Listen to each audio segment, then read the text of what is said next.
एक नाव में बहुत से लोग बैठे हुए थे, संत भगवान भी बैठे हुए थे। आराम से नाव चली जा रही थी, सब इधर उधर की बातें कर रहे थे। संत तो एक उन्मत्त अवस्था में। नाविक ने कहा, सावधान, नाव भंवर में फंस रही है, अब डूबने वाली है। संत भगवान का कमंडल था, फौरन ढक्कन हटाया और भर भर करके नदी से पानी नाव में डालने लगे। अरे वो ये क्या कर रहे हो? किसी के नहीं सुन रहे थे। 10-12 कमंडल तो डाल ही चुके थे। इतने में नाविक ने कहा, भगवान की कृपा से नाव भंवर से निकल गई, बचने का संकेत है। जो कमंडल से डाला था बाहर फेंकने लगे।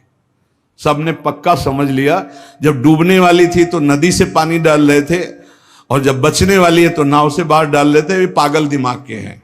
लेकिन वो नाविक बहुत से संतों को पार किए थे। तुम मत करना ऐसा, ये सिद्ध पुरुषों की बात कह रहे हैं। हाँ, जो कि हम भी सिद्ध ही दिखाने के लिए ऐसा कुछ करें तो पिट जाओगे। वहां सिद्धों की एक अलग भागवतिक महिमा भी होती है। बाहर गए तो सब चले गए थे। उसके बाद साष्टांग प्रणाम किया। नाविक ने कहा, महाराज जी, इतना तो आप कृपा करके बता ही दीजिए, क्योंकि मैं प्रायः संतों को यहां से पार करता रहता हूं, तो संत कृपा हम पर है। आपके देखने से लगता है कि आप भजन में उन्मत्त रहते हैं। फिर आपकी ये चेष्टा मेरी समझ में नहीं आई। जब मैंने कहा नाव डूबने वाली तो आपने नदी से पानी इधर, और जब मैंने कहा बचने वाली तो नाव से नदी में डालने लगे। इसका मतलब क्या था? तो उनका जब हमें ये पता चला आपके मुख से कि भगवान डुबोना चाहते, तो हमने कहा भगवान की इच्छा में 10 कमंडल हमारे, तो हम डालने लगे। जब कहा बचाना चाहते, तो हमने सोचा भगवान जब बचाना चाहते हैं तो हम भी सहयोग करें। तो जो डाला था वो बाहर कर दिया। जोई जोई प्यारो करे सोई मोई, भावे भावे मोई, जोई सोई सोई करें प्यारे। जो इस सिद्धावस्था को प्राप्त है वो भगवान की रुचि में रुचि मिला के चलते हैं। ऐसा आप मत करना, वो सिद्धों की अलग लीला होती है। तो यहां कह रहे हैं, जो भक्ति में जो परिपक्व महापुरुष है, वो सारे जगत को भगवत स्वरूप मानकर अपने तन मन भजन के द्वारा सबका मंगल करते रहते हैं, सबका हित करते रहते हैं। संतों में भागवती का आवेश होता है, वो बनावटी नहीं होता। भागवती का, उससे जगत मंगल होता रहता है। बनावटी खूब गड़ छोल करके वचन बोलना, खूब लच्छेदार भाषण करना, ये तो बुद्धि की दरा से हो सकता है। लेकिन जो संतों में एक भागवतिक होता है, उसी से जगत मंगल होता है, उसी से जन कल्याण होता है। उसमें टुटका और जंतुर और कलावा और राख हो, इनकी कोई जरूरत नहीं होती। उनकी दृष्टि मात्र से, वचन मात्र से जगत मंगल होता है। मुद मंगलमय संत समाजू, जो जग जंगम तीर्थ राजू। चलते फिरते साक्षात तीर्थराज हैं। जो दरस परस अघनाश बास निज संग करो दिन। जिनके दर्शन मात्र से, स्पर्श मात्र से बड़े बड़े पाप नष्ट हो जाते हैं, ऐसे भगवान के प्रेमी संत जन होते हैं। तो क्या जैसे अज्ञानी मनुष्य को देह में ममता होती है, आसक्ति होती है, वैसे क्या संतों को भी अपनी देह प्यारी होती है? वैसा कि मैं पुरुष हूं और ऐसा अभिमान होता है? बोल के बिल्कुल नहीं। विशुद्ध ज्ञान और विशुद्ध प्रेम में मिट जाता है, बिल्कुल नहीं रहता। एक बार यही प्रश्न किया था एक भैरव सिद्ध करने वाले ने आद्य गुरु भगवान शंकराचार्य जी से जाकर कि आपका ब्रह्मबोध होने के कारण शरीर से कोई राग नहीं है? बोले नहीं। बोले हम आपकी गर्दन उतार के ले जाए, हमारी भैरव यज्ञ पूर्ण हो जाएगी तो मैं सिद्ध हो जाऊंगा, क्योंकि आपको शरीर से कोई राग तो है नहीं, मिथ्या है आपकी दृष्टि में। बोले पक्का, पर अभी जो उतारोगे तो शिष्य लोग हैं, ये तुम्हारा हित कर सकते हैं। कल 4 बजे आना, यहीं पीपल के नीचे मैं ध्यानस्थ होऊंगा, सर उतार ले जाना। वो 4 बजे आया अस्त्र लेकर, तो स्वामी नरसिंहाश्रम जी महाराज गंगा स्नान कर रहे थे। एकदम आवेश आया, हुंकार भरी दौड़ते हुए आए, और वो पहुंच भी नहीं पाया था, उठा के पटक दिया और नाखूनों से उसे फाड़ दिया। फिर एकदम आवेश शांत हो गया। तब ये भगवद आवेश, ये जो बड़े महापुरुषों के चरित्र हैं, ये बड़े शिक्षास्पद भी होते हैं और ये अलौकिक भी होते हैं। कभी कोई महापुरुषों की नकल ना करे, हमारी प्रार्थना है। कभी नकल न करे कि हमारे गुरुजी ऐसे, तो नहीं, जो गुरुजी के उपदेश है उनके अनुसार चले। बड़े सिद्ध महापुरुषों के बड़े विचित्र विचित्र लीलाएं होती हैं। महापुरुषों की बाह्य चेष्टाओं को बिल्कुल नहीं समझा जा सकता। इसलिए कभी उनकी परीक्षार्थ ये जांच न करे कि हम बाहरी आचरणों से उनको, हम आपको सत्य कहते, बड़े बड़े महापुरुषों से मिले, आप कदापि नहीं जान सकते, कदापि नहीं जान सकते कि ये किस कोटि के महापुरुष हैं, किस कोटि के महापुरुष है। बहुत बहुत ही बड़े बड़ों को संशय हो जाए कि ऐसा नहीं हो सकता। जैसे भक्त संपूर्ण विश्व को साक्षात अपना इष्ट देव मानता है, काम पड़ने पर विश्व हित के लिए प्राण त्याग सकता है, क्या ज्ञान मार्ग में चलने वाला सिद्ध महात्मा भी ऐसा कर सकता है? हां। पहली बात तो उसकी दृष्टि में देह का, ऐश्वर्य का मूल्य ही नहीं है, तो उसको समर्पित करने में क्या देर लगेगा। अतएव अगर सुख पहुंचाने की जरूरत पड़े जगत को, तो ज्ञानी महात्मा अपने प्राण दे सकता है, जैसे भक्त अपने प्राण दे देता है। क्या ऐसे सिद्ध महापुरुषों के आचरण अनुकरण करने चाहिए? हां, जो आचरण उनके उपदेश से मिलते हो।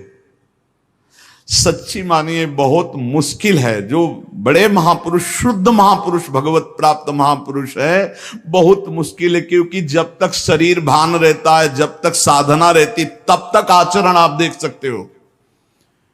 बहुत सावधान, अगर वैराग्य देखना है तो साधक में देखिए, और तितिक्षा और ज्ञान मार्ग की चढ़ाई देख ली तो मुमुक्षता में देखिए। न ज्ञान सिद्ध और न भगवत भक्ति के सिद्ध महापुरुषों में आप उनको फिर पहचान नहीं सकते, फिर नहीं पहचान। बड़ा विचित्र खेल है। आचरण वही महापुरुषों के अनुकरणीय है जो उनके उपदेश से मिलते हों। केवल आचरण जो उपदेश से मिलते हो बस पकड़ लीजिए, उनके सब आचरण अनुकरणीय नहीं है। एक एक उनके आचरण आपको भगवत प्राप्ति करा सकते हैं, पर वो आचरण जो उनके उपदेश से मिलते हों, बिल्कुल आप लोग बिल्कुल समझ ही नहीं सकते हैं, नहीं समझ सकते। हमने देखा है महापुरुषों को, पर उनके साथ बिल्कुल ऐसे रहा जाता है जैसे बच्चा, बालवत। जैसे छोटा बालक घरौंदे बनाता है, खेलता है, कुछ मिनट में बिगाड़ कर चल देता है। महापुरुषों की बड़ी विचित्र गति होती, इसीलिए लिखा है मात संगस्तु दुर्लभ हो। फिर एक शब्द लिख दिया देवर्षि नारद जी ने, अगम्य हूं, आप निर्वाह नहीं कर सकते हो, अगर कर ले गए तो अमोघस्य, निश्चित भगवत प्राप्ति, निश्चित भगवत प्राप्ति। एक बार महाराज चक्रवर्ती सम्राट मरुत 100 यज्ञ का अनुष्ठान किया, और 100 यज्ञ करने वाला देवराज इंद्र का अधिकारी हो जाता है। जो पद है वो, देवराज इंद्र ने सोचा कि अब कैसे रोका जाए, तो उन्होंने वशिष्ठ जी से सीधे जाके, तो वशिष्ठ जी खड़े होकर आदर किए, क्योंकि त्रिभुवनपति देवराज इंद्र देवताओं के। देवराज इंद्र ने कहा हम यज्ञ के लिए तुम्हें आचार्य रूप में, तो उनका मरुत ने पहले मुझे स्वीकार कर रखा है क्योंकि मैं उनका कुलगुरु हूं। तो उनका मनुष्य की स्वीकृति से ज्यादा देवताओं की स्वीकृति होती है। मैं देवराज हूं, मैं आपसे निवेदन कर रहा हूं कि मैं आचार्य पद में आपको स्वीकार करता हूं, क्या यह शास्त्र सम्मत नहीं है? उनका ये तो शास्त्र सम्मत है, पहला अधिकार आपका ही है, आप यज्ञ भोक्ता देवता हैं, इसलिए मैं स्वीकार करता हूं आपका आचार्य पद, यज्ञ कराने मात्र के लिए। वैसे देवताओं की कुलगुरु तो भगवान बृहस्पति देव हैं। इस ईर्ष्या कि कहीं ये 100 यज्ञ पूरी न, अब महाराज मरुत को जवाब दे दिया कि हम नहीं करा सकते। संकल्प पूर्ति महापुरुष इस पर बहुत ध्यान देते हैं कि जो हमने नियम लिया उसकी पूर्ति हो। मरुत जी व्याकुल हो गए और संत सेवी थे। तो एक दिन देवर्षि नारद जी आए, भगवत प्रेरित। देवर्षि नारद जी से अपनी व्यथा बताई कि हमारा तो सर्वस्व लुट गया, हमारे आचार्य को ही देवराज इंद्र ने अपने पक्ष में कर लिया और उन्होंने मना कर दिया, अब हमारा संकल्प अधूरा रहे। तो बोले तुम्हें बताएं, एक महात्मा है जो तुम्हारी यज्ञ करा सकते हैं, इस समय काशी में हैं, और उनका नाम संवर्त ऋषि है, और वो बृहस्पति जी के भाई है, पर वो रहते हैं प्रच्छन्न वेश में, अवधूत वेश में। अगर वो स्वीकार कर लिए तो ही यज्ञ हो सकती, नहीं त्रिभुवन में अब कोई यज्ञ वेत्ता नहीं है जो आपकी यज्ञ करा सके, क्योंकि देवराज इंद्र जब वशिष्ठ जी को अपने में, तो फिर अब कोई वो करा सकते हैं। मरुत ने अपने संकल्प की पूर्ति के लिए कहा मैं पहचानूंगा कैसे? बोले उनको घृणा है तो सिर्फ सबसे घृणा है, और रोज 24 घंटे में एक बार विश्वनाथ जी के दर्शन करने जाते हैं। तो विश्वनाथ जी के मार्ग में आप 100 रख देना, जो अवधूत विचक करके भागता नजर आवे तो जान लेना वो महाराज संवर्त ऋषि हैं। ऐसा ही किया महाराज मरुत ने। दिन भर इंतजार करते रहे, देखा एक पागल जैसे प्रक्षण ऋषि, जो ही देखा 100 तो भाग करके दूसरी तरफ पीछे भागे मरुत जी। अब वो समझ गए कोई मेरा पीछा कर रहा है, तो भागे गंगा के किनारे की तरफ। पेशाब करके ऊपर फेंक देना, थूक देना, ईंट मारना, रज मारना, ऐसे सब। वो कुछ नहीं, विचलित नहीं हुए, हाथ जोड़े भागते ही रहे। एकांत में गए, बोले क्या चाहते हो? बोले महाराज मेरा नाम मरुत है, मैं आपको आचार्य पद पर स्वीकार करता हूं, यज्ञ कराना चाहता हूं। देख ले समस्त देवता तेरे खिलाफ हो जाएंगे, और अगर तूने मुझे फिर आचार्य पद से हटाया तो तुझे भस्म कर दूंगा। अगर मैं आचार्य पद पर बैठा रहा तो किसी भी त्रिभुवनपति की ताकत नहीं है कि तेरी यज्ञ में विघ्न पैदा कर सके। बोले इसीलिए वर्ण कर रहा हूं, प्राण चाहे चले जा, मैं आपको नहीं छोड़ सकता। संवर्त ऋषि आचार्य रूप से जब यज्ञ के लिए बैठे तो अग्नि देवता आए, उन्होंने कहा आहुति स्वीकार नहीं करेंगे, बंद कर दे, मरुत यज्ञ को बंद कर दे। तो संवर्त ऋषि ने कहा तुम मेरे मंत्र से आवाहन करने पर स्वीकार करोगे, अगर नहीं स्वीकार करोगे तो मैं मंत्र के द्वारा तुम्हें भस्म कर दूंगा। तपोबल से अग्नि देवता को अग्नि देवता थर्रा के गए, देवराज इंद्र से कहा बहुत बेढप महात्मा है, मंत्र बल से युक्त है, वो मुझे भस्म कर देंगे, मैं थर्रा गया हूं। देवराज इंद्र जेव ही आहुति प्रारंभ हुई, देवराज इंद्र वज्र लेकर प्रकट हुए मरुत को दंड देने के लिए। ऐसे केवल कर दिया तो वहीं वज्र लिए ऐसे खड़े हो गए। बोले जब तक यज्ञ होगी ऐसे खड़े रहोगे, और जो आहुति दोगे हर देवता स्वीकार करे। बोले हर आहुति स्वीकार करेंगे, ऐसे कब तक वज्र लिए खड़े रहेंगे, आप कृपा करो। तो जो भजन में डूबे हुए अवधूत कोटि के महापुरुष हैं, बड़ी अपार सामर्थ्य होती है, पर इनके बाहरी व्यवहार, बाहरी आचार ऐसे होते हैं कि जाना नहीं जा सकता। बाहरी व्यवहार, बाहरी आचरण संभाल संभाल करके साधक करता है, चाहे ज्ञान मार्ग का हो चाहे भक्ति मार्ग का हो।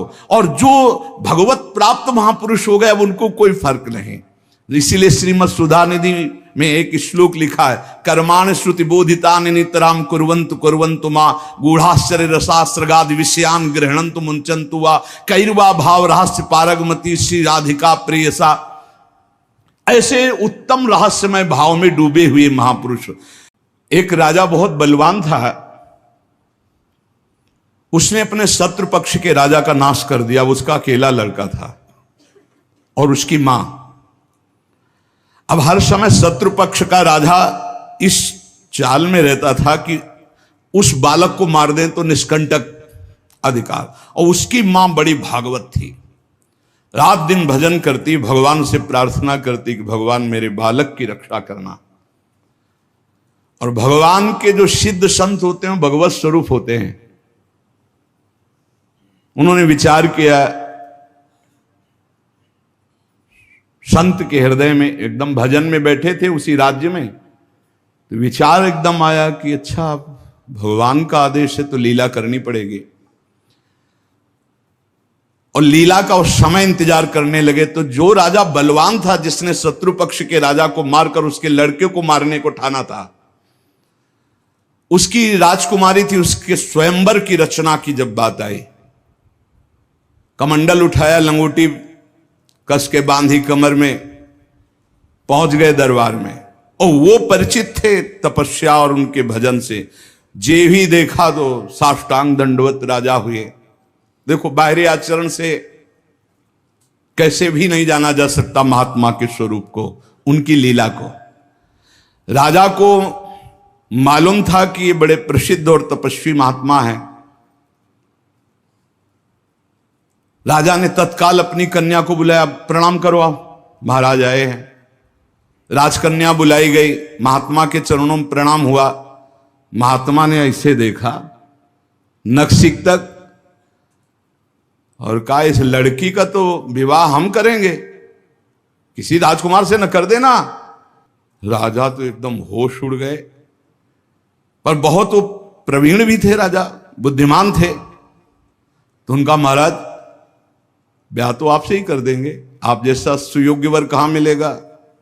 80 वर्ष की अवस्था, शरीर में झुर्रियां पड़ रही, दूल्हा की पोशाक मात्र में लंगोटी, धन संपत्ति मात्र में लौकी का कमंडल, आप जैसा दूल्हा कहां मिलेगा। कुछ शर्त हैं, उनका आप पालन कर दो। गए अपने तिजोरी से इतने बड़े बड़े मोती 2 लाए। बोले ये हमारे पूर्वजों के द्वारा एकत्रित किए हुए 2 मोती हैं, 108 मोती ले आओ। पहली शर्त, राजकुमारी का ब्याह आपके साथ। देख रहे थे, हालत देख रहे थे। महात्मा ने कहा हाँ हाँ 108 क्या होते, ले आएंगे। बोले मोती देख लो। बोले लाओ, जब साथ रहेंगे तो उसी नाप के ले आएंगे। राजा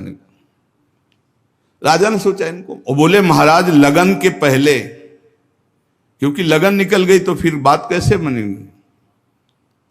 तुम चिंता मत करो, तुम्हारे कुल की प्रथा पूरी करूंगा और कन्या से विवाह करूंगा।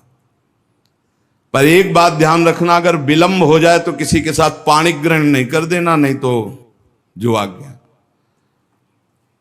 दूसरे से ब्याह की सोचना भी मत। अब राजा ने कहा जैसे आ गया। उन्होंने सोचा महात्मा मोती लेके जाएंगे, 2-4-6 दिन घूमेंगे, निराश होकर वापस आ जाएंगे। उनको क्या पता था कि जो भगवान के दास होते हैं बड़े जिद्दी स्वभाव के होते हैं। अब वो ऊंचे दर्जे के सिद्ध महात्मा हाथ में मोती लिए हुए पहुंचे। विचार किया कि यार मोती किससे मांगूं, किससे खोजूं, कहां जाऊं। तो उनका समुद्र को रत्न गर्भा कहा गया, क्योंकि समस्त रत्न है, रत्नाकर है, सब रत्न उसमें विराजमान। समुद्र ही से सीधे मांग लेते हैं चल के। गए, ध्यान आया कि 3 दिन तक भगवान राम जो है उपवास करके बैठे रहे, नहीं आया तो हम तो 30 दिन बैठे रहेंगे तो नहीं आएगा, क्या करें। तो लौकी का कमंडल था, कमंडल उठाया, उलीचने लगे। 1 दिन 2 दिन 3 दिन लगातार, और खूब नाम जप भगवान का, और हर कमंडल में नाम जप करके, मंत्र जप करके जल उलीचने लगे। नाम का प्रभाव समुद्र के हृदय में जलन पैदा हो गई। समुद्र एक साधारण पुरुष के रूप में पीछे से आवाज की, बाबा ये क्या कर रहे हो। समुद्र को खाली कर रहे हैं, और क्या कर रहे हैं। बोले तुम्हारे लौकी के कमंडल से समुद्र खाली हो जाएगा। बोले मजाक करो मत करो, एक महात्मा ने चुल्लू में पी गए थे, अगस्त्य जी चुल्लू में पी गए थे, ज्यादा हमको चैलेंज मत करो। समुद्र डरा। बोले उलीच काहे के ले रहे हो, तुम हमें बता सकते हो। बोले सुना है रत्नाकर है, बड़े बड़े रत्न है समुद्र में, हमें 108 मोती चाहिए। बोले अगर मोती मिल जाए तो समुद्र लीचना बंद करो, काहे को मेहनत करेंगे हम। बोले वो तो हम दे रहे हैं तुम्हें, दिखाओ मोती। मोती निकाले हुए से ढेर सारे मोती, एक लहर आई, नाप नाप के 110, क्योंकि 2 वो और 108 झोली में डाले। समुद्र ने कहा और भर लो। बोले मकिंचन महात्मा है, हमें नहीं चाहिए, ये दुल्हन लेने के लिए शर्त है, इसलिए हमने इनको लिया है और जा रहे हैं। महात्मा जी बड़े गर्व से गए, भगवान की जय जयकार की। राजा देखते ही समझ गया मोती मिल गए, क्योंकि बहुत मुस्कुराहट है। गणित लगाई, लड़की को कैसे बचाऊं। बोले हाँ महाराज। बोले ये ले 110, 2 ही तुम्हारा, 108 है। बोले महाराज जी आपसे कहा था कि कुछ शर्तें हैं, एक तो पूरी हो गई, दूसरी एक है कि हमारे शत्रु पक्ष के राजा का वध तो मैंने कर दिया, उसका एक लड़का है, उसकी खोपड़ी तुम हमें ले आओ। महात्मा जी ने विचार किया कि सारा खेल भगवान के इशारे से तो उसी की रक्षा के लिए हो रहा है, भगवान ज्ञान समुद्र हैं। बोले अवश्य उसकी खोपड़ी लाके देता हूं अभी। उसका जो कुमार है उसको हर समय मंदिर में बैठाल करके खूब कीर्तन भजन करवाती उसकी मां, क्योंकि उसको पता था भगवान ही समस्त मंगलों का विधान करने वाले हैं। अब महात्मा जी उसके राज्य में गए, जे ही राजमाता ने देखा दरबार में संत आए, प्रणाम किया, महल में ले गए।